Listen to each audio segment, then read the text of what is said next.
अभियोजन का प्रकरण संक्षेप में इस प्रकार है कि आरक्षी केंद्र सिटी कोतवाली में दिनांक 13/1/2008 के 11:30 बजे टेलीफोन से सूचना प्राप्त हुई कि चंदन के साथ मारपीट किया गया है, जो कि विंध्यवासिनी मंदिर के पास पड़ा है।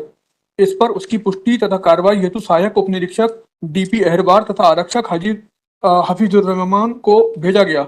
इस पर आरक्षक हफीजुर रहमान गाड़ी से घटनास्थल पहुंचे तो सुशील के घर के सामने चंदन द्विवेदी खून से लथपथ पड़ा था।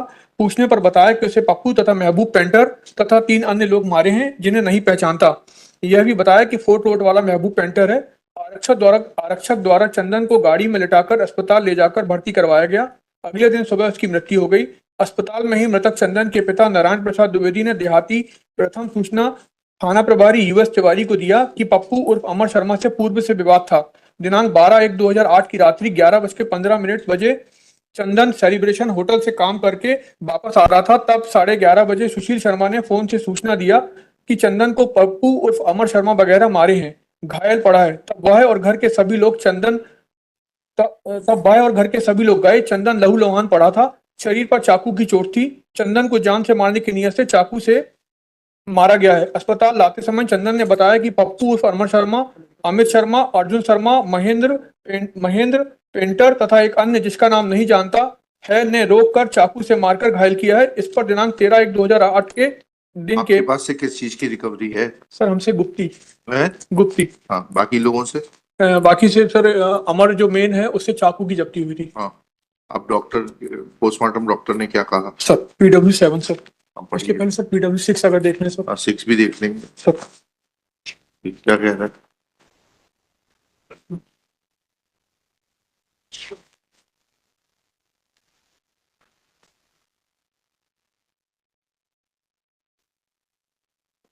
जिन 3 का एक्विटल हुआ उनके पास क्या था? नहीं सर, एक्विटल 2 को हुआ है। हाँ, क्या क्या था? एक जुवेनाइल था ना? हाँ, एक जुवेनाइल था सर, उसका रिवीजन अलाउ हुआ था कोर्ट से, हाई कोर्ट से। ठीक है। और जो जिनका एक्विटल हुआ उनके पास क्या था? सर उसकी जजमेंट की कॉपी मेरे पास नहीं है। तो वकील साहब ऐसे क्यों? उससे नहीं सर, उनसे तो रिकवरी मुझे नहीं लगा कुछ था। और चलिएगा, रिकवरी जो हुई थी वो चाकू की हुई थी, वो पप्पू अमर शर्मा से हुई थी। आप तो भाग गए थे ना, आपसे जब्ती कैसे हो जाती? जी। उसमें लिखा है चाकू और गुप्ती की चोट थी। सर सिला हुआ घाव पेट में गई, सिला हुआ घाव हाइपोकॉन्ड्रियम रीजन पर, सिला हुआ घाव दाहिने संघातक चोट।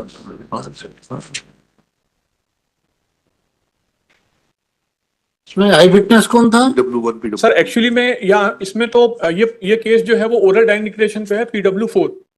वो जो आरक्षक है जो सबसे पहले वहां पर पहुंचे, और उनका कहना है कि मैं वहां पहुंचा तब मुझे मृतक ने बताया कि इन लोगों ने मारा है। लेकिन अगर उसको भी देखे जाएंगे सर, उसकी भी प्रेजेंस वहां पर डाउटफुल है, क्योंकि अगर वो वहां पर अस्पताल में लेके गया था सर, तो ना तो MLC में है और ना ही किसी डॉक्टर ने ये कहा है सर, ना ही बेड टिकट वहां पर प्रस्तुत है जो ये बता सके कि उसको अस्पताल में किसने लाके भर्ती कराया। हमने वो PW4 है सर, उससे हमारा विवाद चल रहा था, इसीलिए हमारा ये कहना था कि उसने ये कहाँ आया? PW4 से आपका विवाद चल रहा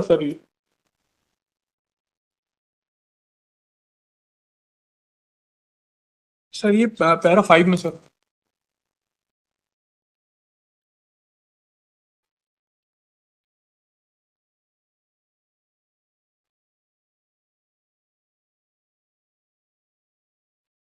ये बताने वाले डॉक्टर कहना जब लाया गया तो पता होता तो फादर तो बाद में से फादर ही बताने के लिए बिना बताए वाला कोई है जिसने डायरेक्ट देखा हो एक्सीडेंट? सर जी, PW2 ने सर एक्चुअली प्रोसिक्यूशन का केस ये है कि घटना के जब सब घटना हुई तब वहां पर एक सुशील शर्मा था, उसने फोन पे मृतक के घर वालों को, तो सुशील शर्मा हॉस्टाइल है सर, उसका नहीं है, उसने कुछ नहीं कहा। सुशील शर्मा का कहना था कि मैंने घर वालों को जानकारी दी सर, और फिर घर वाले वहां पर पहुंचे। तो सबसे पहले जो देहाती नालसी लेकर आई है वो फादर ने लेकर आई सर। देहाती नालसी अगर आप देखेंगे सर, देख लिया है, लिखा है। जी जी, देहाती नालसी में वो कह रहे हैं सर, देहाती नालसी में कहते हैं चंदन वहां पर लहूलुहान हालत में पड़ा था, चूंकि वो सीरियस था तो उसको अस्पताल लेके गए और अस्पताल में उसने बताया। तो अस्पताल में तो बस सर सीरियस था, वो डॉक्टर कह रहे हैं कि उसको बेहोशी की हालत में लाया गया था। अब ये जो फादर है जो कि देहाती नाल से लिखवाते हैं और कहते हैं कि जब मैं घटनास्थल पर पहुंचा तब वो बेहोश पड़ा था, यही फादर सर 161 में कहते हैं कि जब मैं घटनास्थल पर पहुंचा तो घटनास्थल पर सिर्फ खून पड़ा था, मृतक को ले जाया जा चुका था, मृतक को ले जाया जा चुका था। घटनास्थल पर सर कोई भी उस रेलिवेंट पॉइंट टाइम पे नहीं पहुंचा था, डायरेक्ट सब लोग बाद में पहुंचे थे जब घटना घटित हो चुकी थी, किसी ने हमको मारते हुए नहीं देखा था। और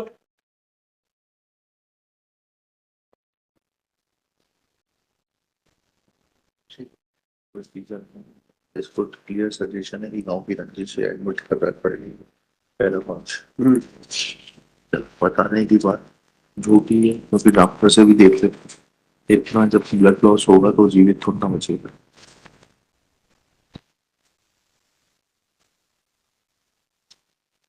इलाज करना डॉक्टरों से शुरू में कहते हैं।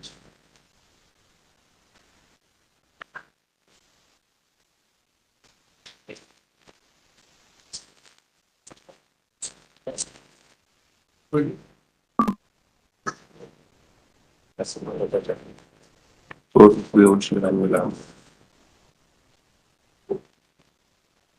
लोग झूठे हस्बैंड करते हैं। video heard Shri Vivek Agrawal, learned counsel for the appellant on IF 5921/2023 an application for suspension of sentence full stop.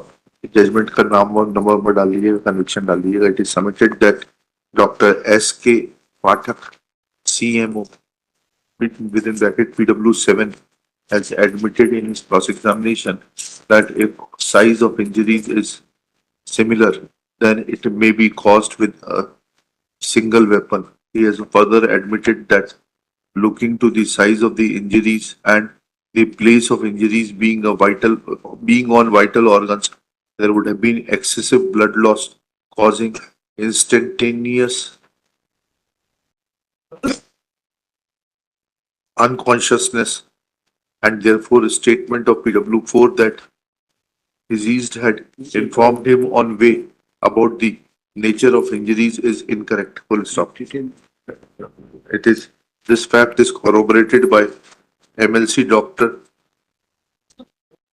PW6 Priyank K. Sharma, Priyank Sharma, ji PW6. Full stop.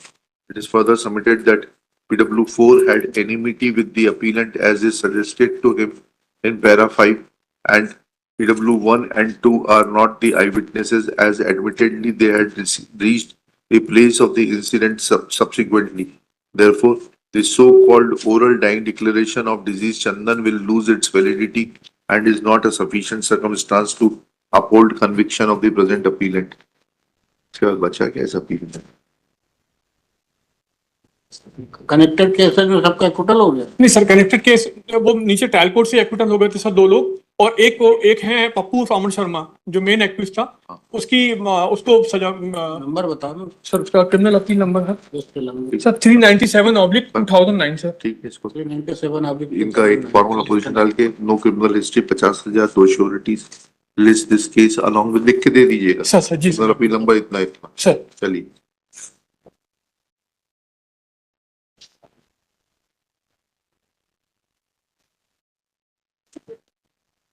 This is third suspension of sentence. Earlier one was dismissed on merit. Another one